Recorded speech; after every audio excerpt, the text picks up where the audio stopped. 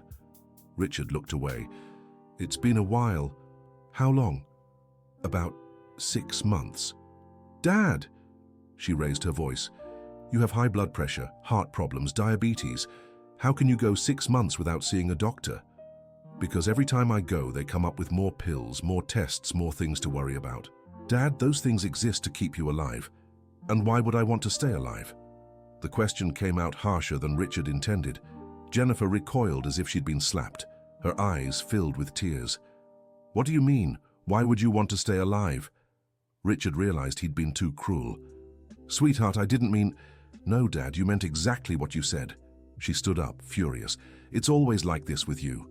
When things get hard, when someone tries to help, you'd rather give up and blame everyone else." "Jennifer, no. This time I'm saying everything on my mind." She began pacing the room. "For 2 years, I've tried to stay in touch with you. 2 years of calling, visiting, trying to convince you to take better care of yourself. And your answer was always the same, that I only care now because Mom isn't here to do it anymore." Brian, who had stayed quietly in the corner, saw it was time to leave and give the family privacy, but Richard motioned for him to stay. "And do you know why I stopped insisting?" Jennifer continued. "Because you convinced me I really was a bad daughter. You made me believe I only cared out of obligation." "Sweetheart, that's not what I—" "Yes, it was." She stopped in front of him. "And now I find out you're here slowly killing yourself, stopping your meds, letting yourself waste away, and you still have the nerve to ask why you'd want to stay alive." Jennifer collapsed onto the couch beside her father, crying. "Dad, I need you. I've always needed you. When Mom left, I didn't just lose her. I lost you too. Because you decided it was better to be alone with your pain than to share it with me."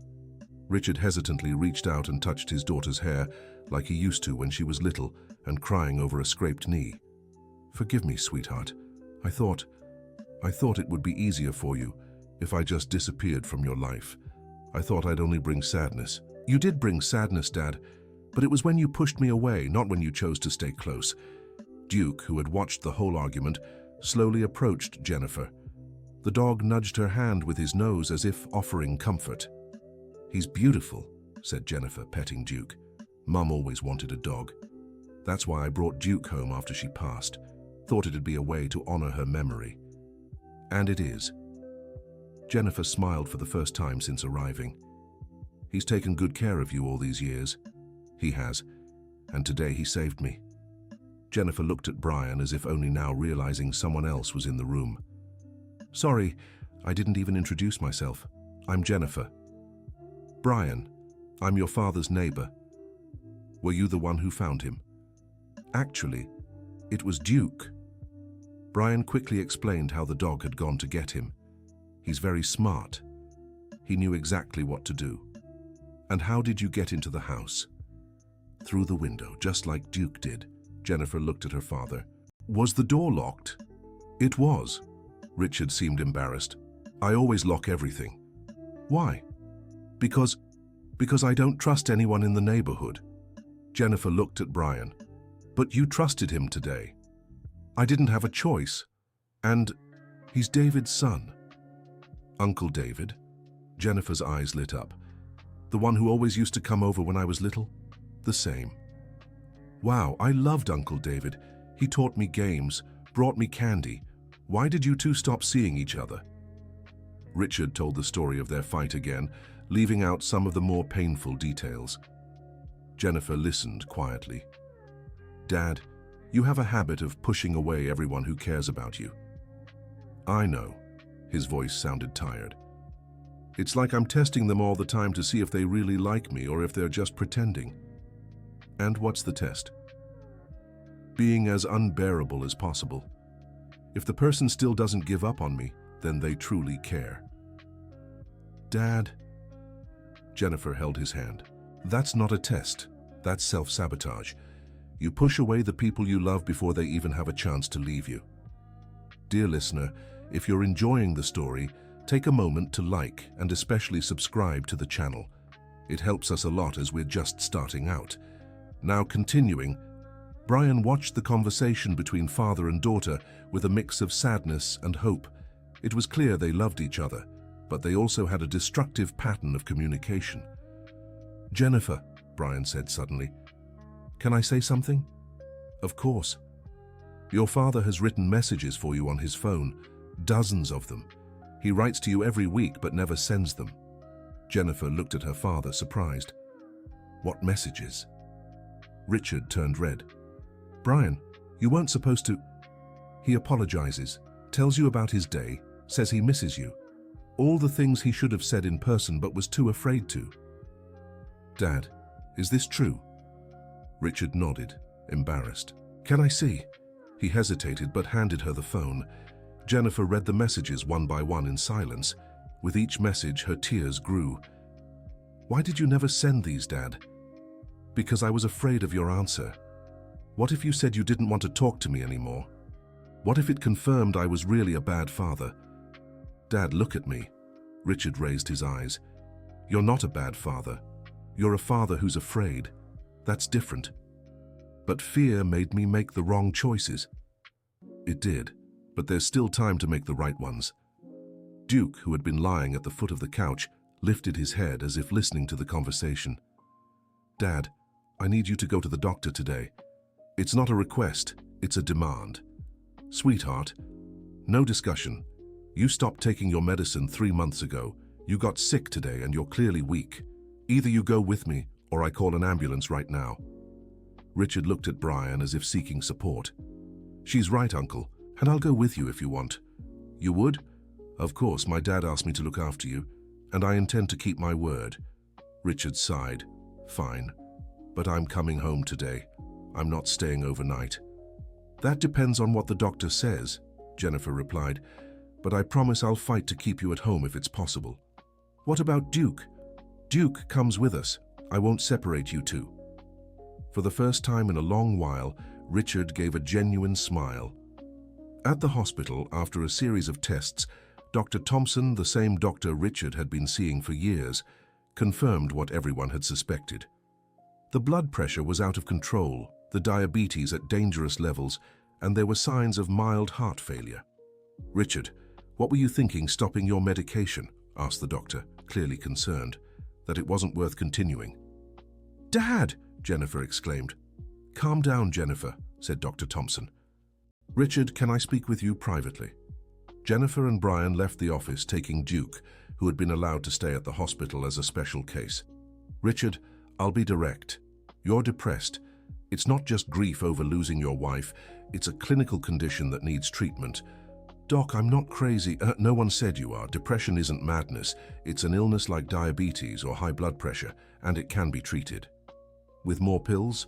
With antidepressants, yes, and therapy, but mostly with support from family and friends. I pushed everyone away, Doc, but they came back. Your daughter is out there crying with worry. Your neighbor who barely knew you dropped everything to help. The people who care about you haven't given up. What if I get worse? What if I'm still sad even with treatment? Then we adjust the treatment, but you can't give up without trying. Especially now that people are willing to help. When they got home that afternoon, Richard had a bag full of new medication and a prescription for antidepressants. Jennifer had taken time off work to stay with him for a few days. "Dad, I have something to tell you," she said while making dinner. "What is it?" "I have a son." Richard nearly dropped the glass of water he was drinking. "What do you mean you have a son?" "He's 5. His name is Ethan." "Ethan?" Richard repeated the name, thoughtful. "Why didn't you ever tell me?" "Because when I got pregnant, we weren't speaking. And later, when I tried to reconnect, you always pushed me away. I didn't think I had the right to bring my son into a broken family." "Sweetheart, I missed 5 years of my grandson's life." "Yes," her voice was sad. "But you don't have to miss the next 5. Richard began to cry. "I'm a terrible grandfather, one who doesn't even know his own grandson." "Dad, it's not too late. Ethan always asks about his grandpa. I always say you live far away, that it's hard to meet, but the truth is you live 15 minutes from here." "What's he like?" "Just like you as a kid. Stubborn, smart, curious, and he loves animals." Richard looked at Duke lying on the living room rug in the same spot where he had collapsed that morning. "Do you think he'd like to meet Duke?" "Dad, he'd love to meet Duke. And you too." "When can I meet him?" "When you're ready. But I'd like it to be soon. Ethan needs a grandfather, and you need a grandson." That night, after Jennifer went to sleep in the guest room, which hadn't been used in years, Richard stayed in the living room with Duke and Brian, who had stayed for dinner and ended up sleeping on the couch. "Brian, can I ask you something?" "Of course, Uncle." "Why didn't you give up on me? It would have been easier to call an ambulance and wash your hands of it." Brian thought for a moment. "Remember when I was a kid and used to fly kites in your backyard?" "I remember. Once the kite got stuck in a tree. I started crying because I thought I'd lost it. You got a ladder, climbed the tree, even though you're afraid of heights, just to get my kite back. It was just a kite, not to me. It was the first kite my dad ever gave me. And you understood that. Today, when I saw you on the ground, it felt like my turn to climb the tree to save something important." Richard was moved. "You remember that?" "I remember a lot of things. Of the stories you used to tell, of the cornbread Mrs. Margaret used to make, of how you always treated me like family. You've always been family, and you still are."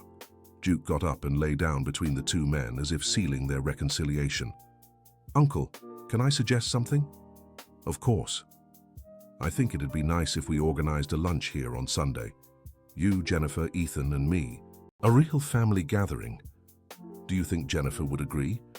"I'm sure of it, and Ethan will love meeting the grandpa who has a hero dog." "Hero dog?" Richard smiled, scratching behind Duke's ear. "If it weren't for Duke today, none of this would have happened. He saved your life and brought the family back together." "That's true." Richard looked at Duke fondly. "You really are a hero, boy. A 4-legged hero." The next morning, Jennifer woke up early and found Richard in the kitchen having coffee and sorting his medications into a pill organizer. "Dad, I'm glad you're taking your meds properly now." "I'm trying to get used to the routine again," he said, showing her a list he'd made. "I wrote all the times here so I won't forget." "Can I see?" Richard handed her the paper.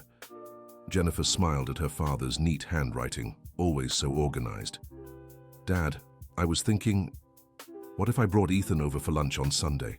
Would you be okay with that?" "I would." In fact, Brian suggested the same thing yesterday. "I think it'd be good for everyone." "How should I act around him? It's been so long since I've talked to a child." "Dad, just be yourself. Ethan doesn't hold grudges or carry resentment. Kids forgive easily and love easily." "What if he doesn't like me?" "Dad, stop that." Jennifer sat beside him at the kitchen table. "Ethan will adore you." and you'll fall in love with him. What does he look like?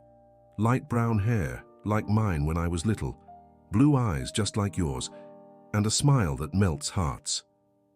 Does he know I exist? He does. I've always told him he had a very special grandpa who lived far away. Technically, it wasn't a lie. We were just emotionally distant. Duke trotted into the kitchen, wagging his tail. Since the day before, the dog seemed happier, as if sensing the house had changed, come back to life. Ethan will love Duke, Jennifer said. He's always begged for a dog, but our apartment is too small. Apartment? Yeah, Dad. I live in a 2-bedroom near the hospital. It's practical for work, but there's no yard for a kid to play in. And do you like living there? Jennifer hesitated.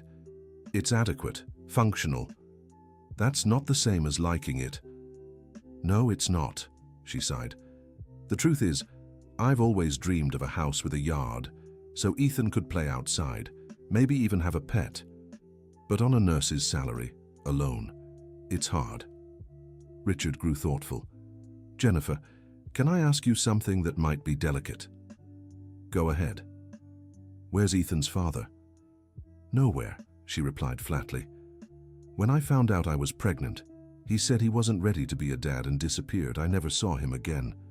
Sweetheart, forgive me for not being there when you needed me most. Dad, I was at fault too. I could have tried harder, could have insisted. No. Richard took her hand. I was the one who should have been there. You were my daughter going through something huge, and I let my pride speak louder than my love. But now we can change that. We can. And I want to. I want to be the grandpa Ethan deserves, and the father you always deserved. Brian walked into the kitchen, still looking sleepy. Morning, sorry I slept in. Don't worry, Jennifer said. You did so much for us yesterday. Coffee? Please. Brian sat at the table. So, is Sunday lunch confirmed? Confirmed, said Richard. But I haven't cooked in years. I'm not sure if I can make anything decent. I'll help, offered Jennifer. Me too, said Brian. My dad taught me a few recipes. What kind of food does Ethan like? Asked Richard. Normal kid food. Rice, beans, French fries, pasta. Oh, and he loves custard. Custard? Richard smiled. Your mum made the best custard in the world. I know, I remember, and I kept her recipe. You kept it? I kept everything of hers, Dad. Recipes, photos, letters she wrote to me when I was little.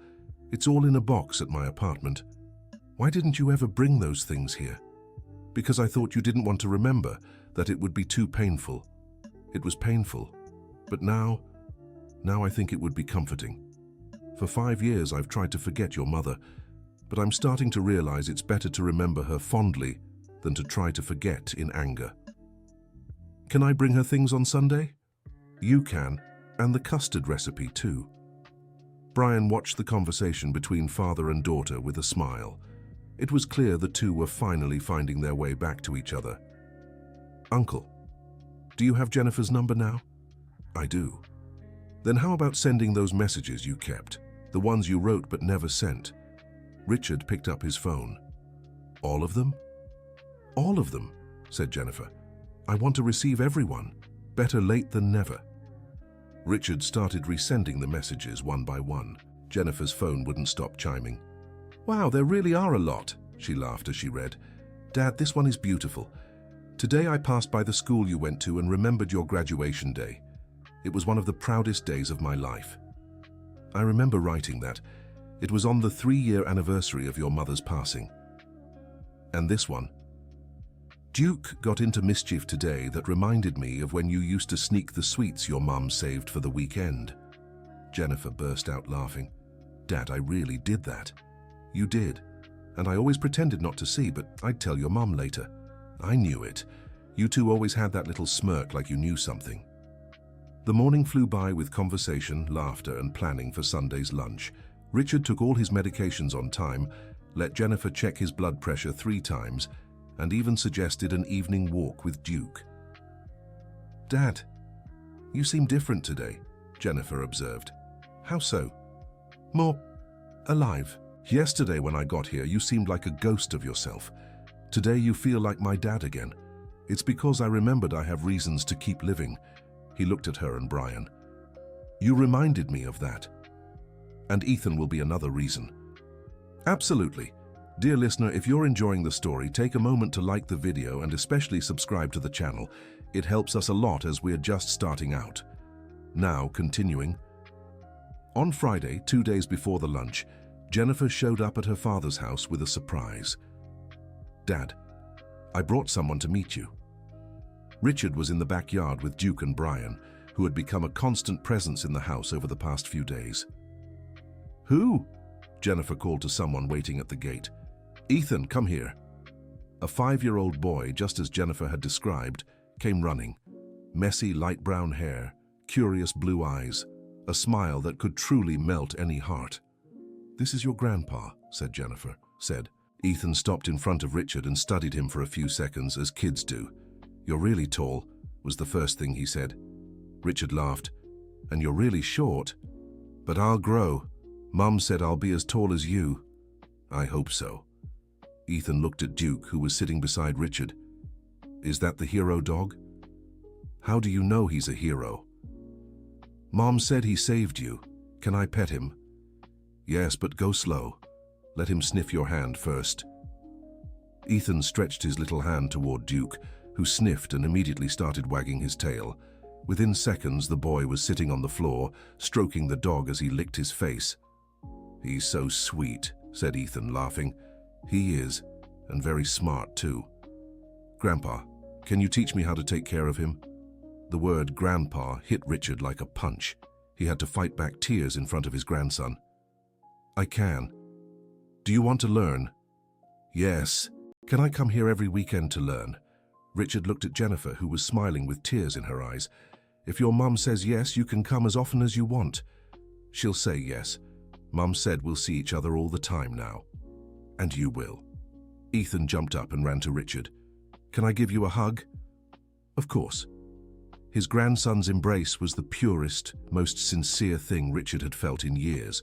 No reservations, no grudges, no fear. Just love. Grandpa, why are you crying? Asked Ethan, seeing the tears in his grandfather's eyes. Because I'm so happy. Oh, my teacher said sometimes people cry when they're happy too. That's true. And right now, I'm crying from happiness. Grandpa, do you have any toys? Richard laughed. No, I don't. It's been a long time since I've had a child in this house. That's okay. I brought some. Ethan ran to Jennifer and grabbed a backpack. Look, I brought a toy car, a puzzle, and Play-Doh. Play-Doh? Yeah. Do you know how to play with it? I don't. Will you teach me? I will, it's easy. We can make little animals, cars, food. For Brian, who was watching the scene, it was clear Richard was transforming in his grandson's presence.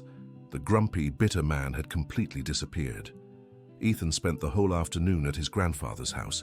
He played with Duke, taught Richard how to make little animals out of Play-Doh, and listened to stories about Grandma Margaret, whom he'd never met. Grandpa, was Grandma pretty, and very loving, just like your mom? Do you miss her? I do, a lot. I miss her too, even though I never met her. Mom always tells stories about her. What kind of stories? That she made delicious cornbread, that she sang really well, that she always gave tight hugs. She did all of that. Grandpa, do you think Grandma would have liked me? Richard stopped playing with the dough and looked at his grandson. Ethan, your grandma would have adored you. She always dreamed of having a grandchild to teach all the things she taught your mom. What things? Making cornbread, singing, planting flowers in the garden. Grandpa, can you teach me those things instead of Grandma?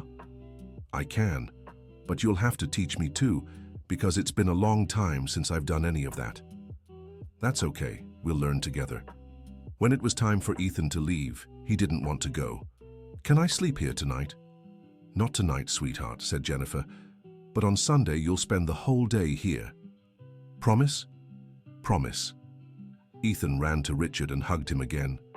Grandpa, thank you for teaching me how to play with Play-Doh. Thank you for teaching me too. Grandpa. Yes, my little grandson, I love you. The The words struck Richard like lightning. How many years had it been since anyone had said that to him? How many years since he'd said it to anyone? I love you too, Ethan. So much.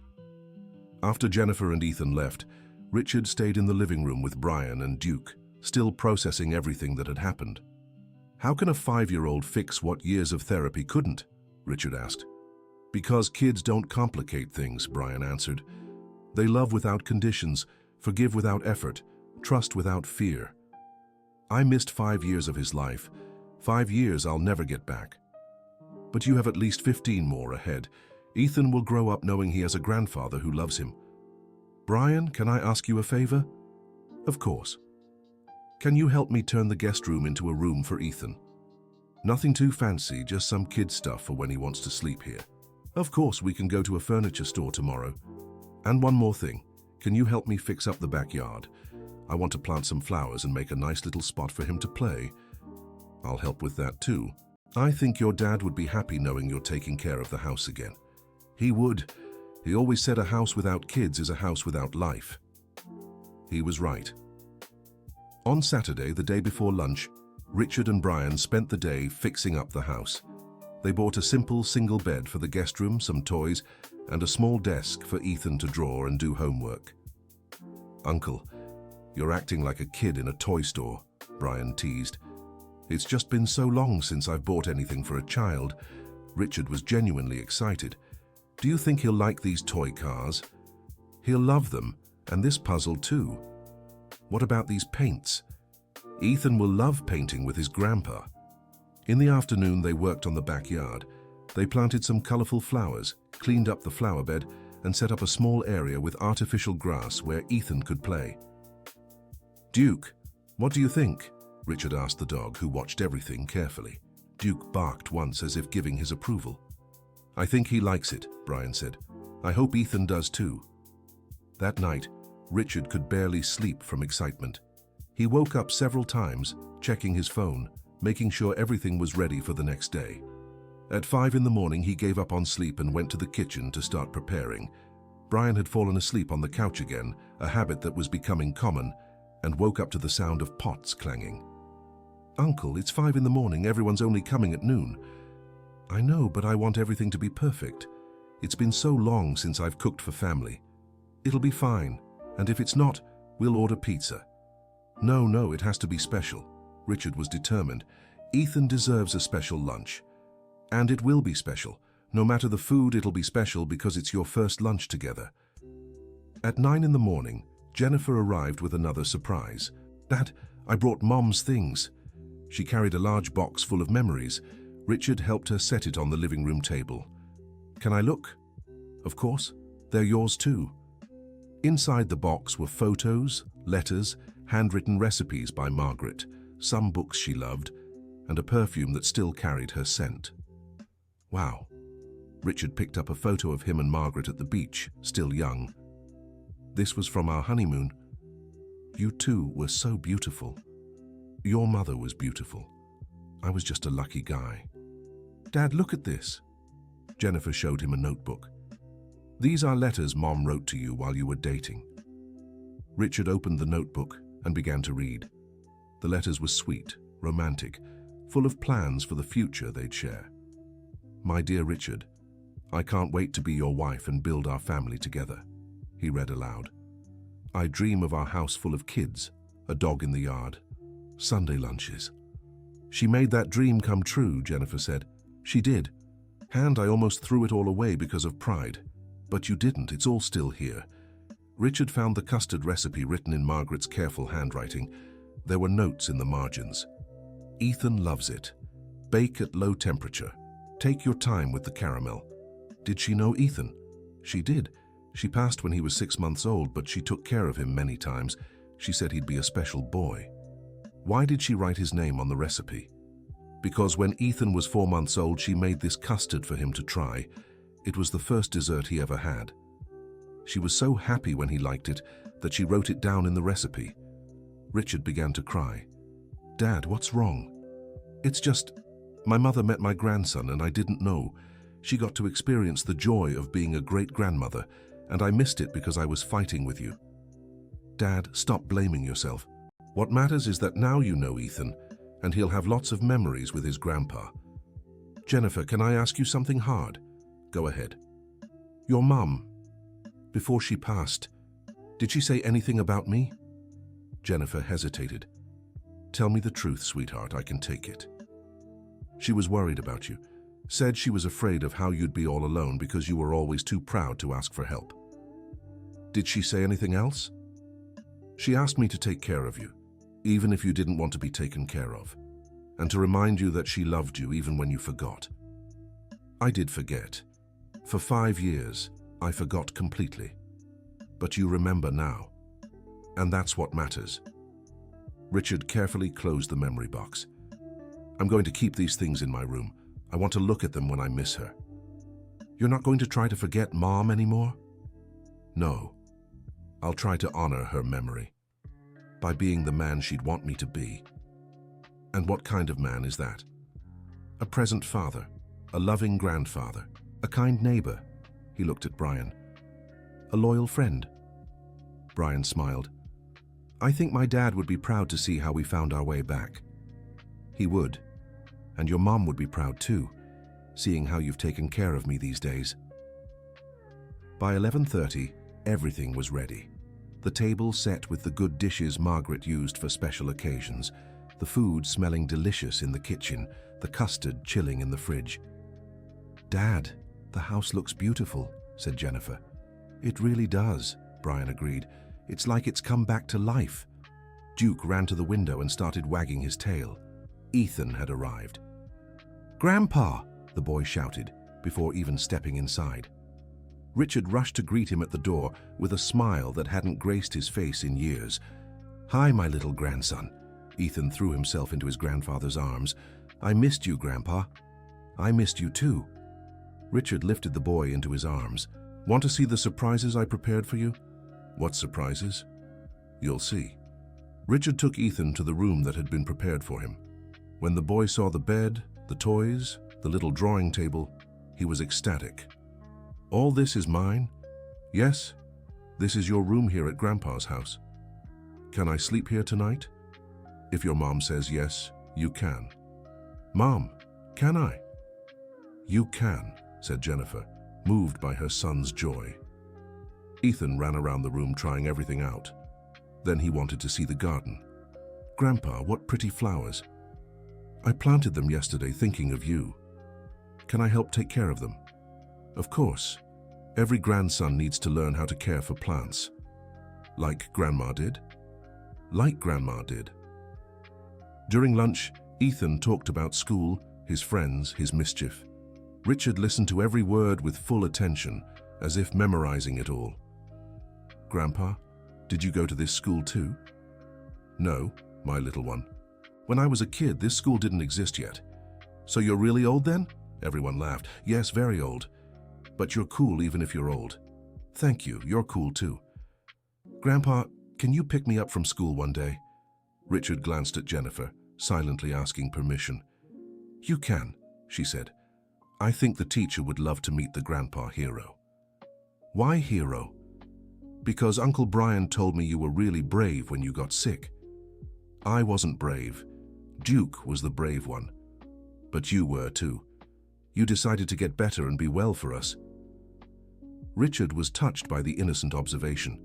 At dessert time, Richard served the custard made from Margaret's recipe. This custard has a special story, he told Ethan. What story? Your grandma made this recipe for you when you were a baby. It was the first dessert you ever ate in your life. Really? Really? And you liked it so much that she wrote your name on the recipe. Ethan tasted the custard solemnly. Is it like Grandma used to make? I don't know, it's been a long time since I had hers, but I think it's close. It's good. Grandma was a great cook. She was, just like your mom. Grandpa, can you teach me how to make custard? I can. But it's a family recipe, okay? You have to promise to teach your kids when you grow up. I promise. After lunch, Ethan wanted to play in the yard with Duke. Richard, Jennifer, and Brian stayed on the porch, watching. Dad, thank you, Jennifer said suddenly. For what? For coming back, for choosing to stay alive, for giving Ethan the chance to know his grandpa. Thank you for not giving up on me. Dad, I have a proposal. What proposal? What if Ethan and I came to live here with you? Richard nearly choked on his coffee. What do you mean? The house is big. There's room for everyone. Ethan would love having a yard to play in and being close to Duke, and I'd feel better knowing you're not alone. But what about your apartment, your independence? Dad, independence isn't about living alone.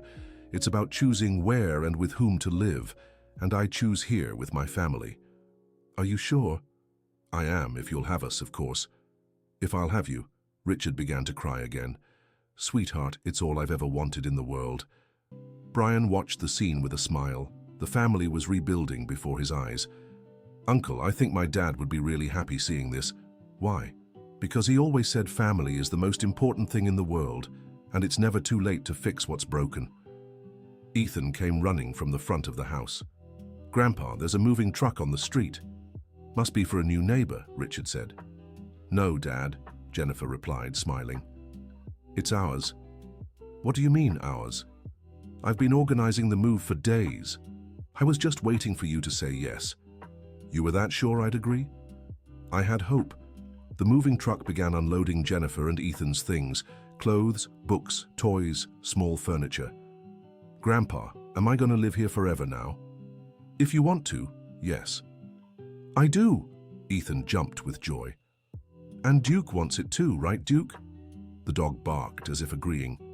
I think everyone does, Richard said, looking around at his gathered family. That night, after everything was settled, after Ethan fell asleep in his new room, after Brian went home promising to return the next day, Richard and Jennifer stayed in the living room talking. Dad, can I tell you something? Of course. These last 5 years were the hardest of my life, not just because I lost Mom, but because I lost you too. Sweetheart, let me finish. She held his hand. I felt like an orphan. I'd lost my mother, and it felt like I'd lost my father too, even though you were still here. Forgive me, sweetheart.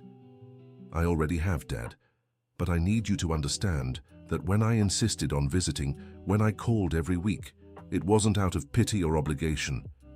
It was because I needed my father. And now you have me. Now I do. And Ethan has a grandpa. And you have a family again. Jennifer, I promise I'll never push you away again. No matter what happens, no matter how scared or sad I am, I won't shut out my family. And I promise I won't give up on you again.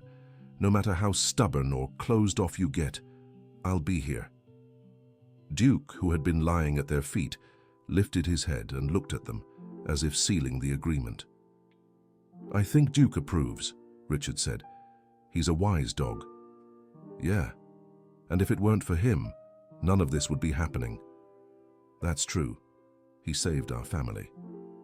Richard scratched behind Duke's ear. Thank you, boy. Thank you for not giving up on me. Duke licked Richard's face, then went to Jennifer and did the same. I think he's saying we're a real family now, Jennifer said. We are. Finally we are. In the months that followed, life in the house changed completely. Ethan would wake up every day and run to the backyard to play with Duke before school. Richard would take him and pick him up from school 3 times a week, proudly introducing his grandson to everyone as my little Ethan. Jennifer switched her hospital shifts to nights so she could stay home during the day with her father and son. Richard's medication routine was strictly followed. His blood pressure was under control, and the antidepressant was working. Brian became a constant presence in the house, especially on weekends. He and Richard had developed a routine of working together in the garden, sharing stories about David, Brian's father, and teaching Ethan how to fly a kite. Uncle, you seem like a completely different person, Brian said one Saturday afternoon as he helped Richard prune the plants. I feel different. I feel alive again. My dad would be happy knowing we reconnected. He would. And your mother would be proud to see how you've taken care of me. Ethan came running into the garden. Grandpa, can I tell you something? Of course, my boy. At school today, the teacher asked what our greatest joy was. You know what I said? What did you say? That my greatest joy is having a grandpa who teaches me how to take care of a dog and make custard. Richard crouched down to Ethan's height. And do you know what my greatest joy is? What? Having a grandson who taught me it's never too late to be happy again. Ethan hugged his grandfather tightly. Grandpa, will you stay with me forever? I will, my boy. Now I'll always stay with you. One afternoon, about 6 months after the incident that changed everything, Richard was in the living room, sorting through some papers, when he found an envelope he didn't remember seeing before. Inside was a letter written by Margaret, in the handwriting he knew so well. My dearest Richard, if you're reading this letter, it means I've already passed. I hid it in your desk among the documents because I knew you'd find it someday while organizing things. I want you to know that the years by your side were the happiest of my life. You gave me the family I always dreamed of, made me the most loved woman in the world, and gave me our precious Jennifer. I know when I'm gone, you'll want to shut yourself off from the world. I know, my stubborn, proud husband, but please don't do that. Jennifer will need you, and you'll need her. And if God wills it, one day we'll have grandchildren running through this house. I want you to be the fun-loving grandpa I know is inside you. I want this house to be filled with children's laughter again. I want you to teach them all the things you taught me. Don't blame yourself for any hard times that may come. Life is like that, full of ups and downs. What matters is never giving up on love, never giving up on family. Take care of our garden, take care of our daughter, and take care of yourself, because you still have so much love to give and so much love to receive. I love you forever, your Margaret P.S. When you find this letter, make that custard I loved so much, and remember me with joy, not sadness.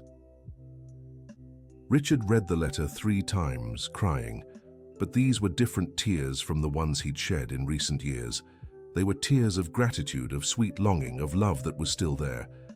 Jennifer walked into the living room and found her father reading the letter. Dad, what's wrong? Why are you crying? Richard showed her the letter. Jennifer read it silently, also moved. Dad, it's like Mum knew all this would happen. It seems so, and it seems she was preparing us for this moment. Grandkids running through this house, Jennifer read again.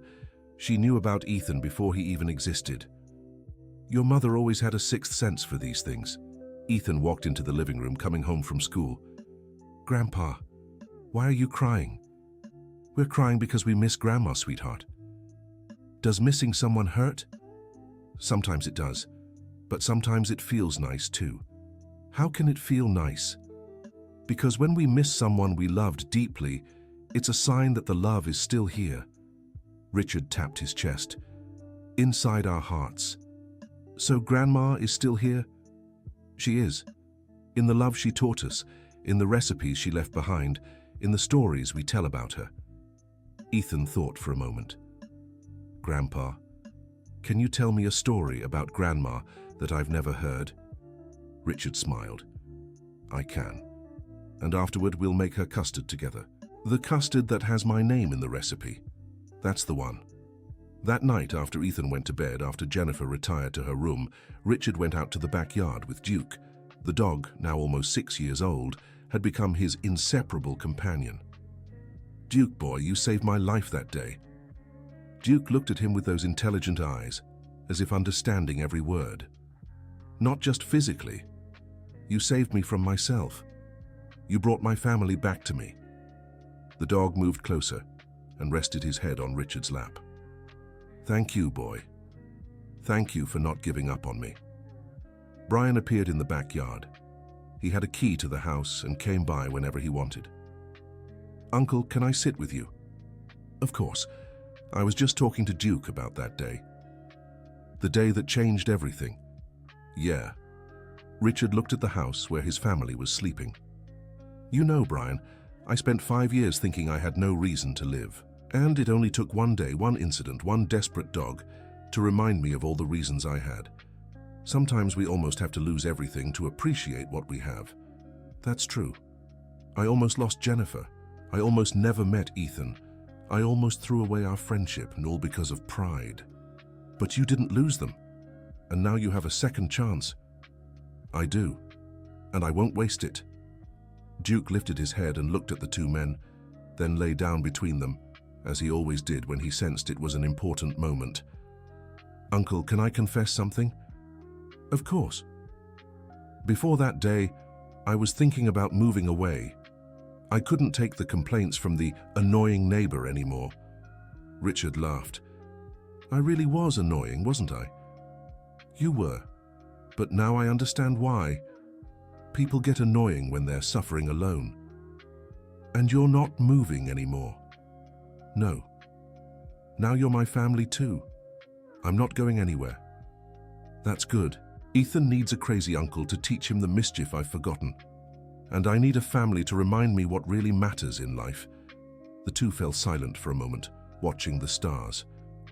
Uncle, do you think the people up there can see us? I do. And I think they're proud of how we found our way back to each other. My dad always said life has a way of fixing things when we don't give up. Your father was wise. And so are you. It just took you a while to remember. Duke got up and ran to the door, looking inside the house. I think he wants us to go in, said Brian. Yeah. Tomorrow's Monday. Ethan has school early. The two stood up and went inside. Richard did his final nightly rounds, checking that all the doors were locked and the lights were off. But now this routine had a different meaning. It wasn't the paranoia of a lonely old man anymore. It was the care of a father and grandfather protecting his family. Before going to bed, Richard stopped by Ethan's room. The boy slept peacefully, hugging a teddy bear Margaret had bought for Jennifer when she was a child. Good night, my little grandson, he whispered. Grandpa loves you very much. He also passed by Jennifer's room, where she was reading a book. Good night, sweetheart. Good night, Dad. Did you sleep well? I haven't slept yet, but I will soon. He paused at the door. Jennifer. Yes? Thank you for not giving up on me. Thank you for coming back to us. Richard went to his room with Duke, who always slept in a little bed beside his. Before lying down, he looked at the photo of Margaret on the nightstand. Hi, my love. I think I managed to fulfill your letter. The house is full of life again. Ethan is running around here every day, and I'm taking good care of everyone.